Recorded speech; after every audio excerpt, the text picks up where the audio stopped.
சதானந்தபுரத்துல அம்மனுடைய அருளால கேப்டன் அவர்கள் 2000 இந்த மணிக்குண்டை அமைத்து கேப்டன் வந்து அவருக்கு பொறுக்காரர்களாக இருந்தாங்க. அதுக்கப்புறம் கொஞ்சம் சிதலம் அடைந்திருந்தது. குருசாமி அண்ணன் ஆபீஸ் வரும்போது நம்ம நம்ம நிர்வாகிகள் எல்லாம் வரும்போது உடனடியாக அந்த மணிக்கூண்டை ரெடி பண்ணணும். நான் அந்த பக்கம் பயணம் வரும்போது உறுதியாக இந்த மணிக்கூண்டை நான் கட்டாயம் மீண்டும் திறப்பேன் என்று சொல்லியிருந்தேன். அந்த வகையில் ஷெரீஃபும் குருசாமி அண்ணனும் நம்ம நிர்வாகிகள் அனைவரும் இணைந்து இந்த மணிக்கூண்டை மிக சிறப்பாக ரெடி பண்ணியிருக்கீங்க. உங்கள் அனைவருக்கும் கேப்டன் சார்பாக தேமுதிக சார்பாக என் பணிவான வணக்கங்களை நன்றிகளை.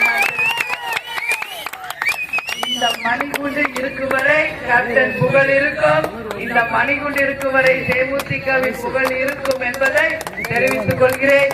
இந்த மணிகுண்டை நிச்சயமாக அத்தனை வகையிலுமே சீரோடும் சிறப்போடும் நாம பாதுகாப்போம் என்பதையும் இந்த நேரத்தில் தெரிவித்து என்னை வரவேற்க வந்திருக்கும் அனைவருக்கும் நன்றிகளை நான் தெரிவித்துக் கொள்கிறேன்.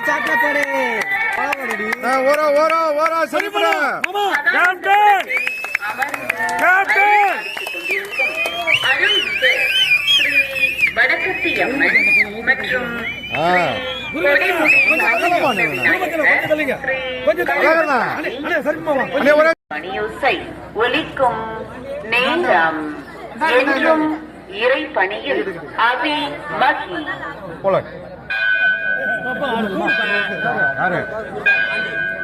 ஊருண்ணா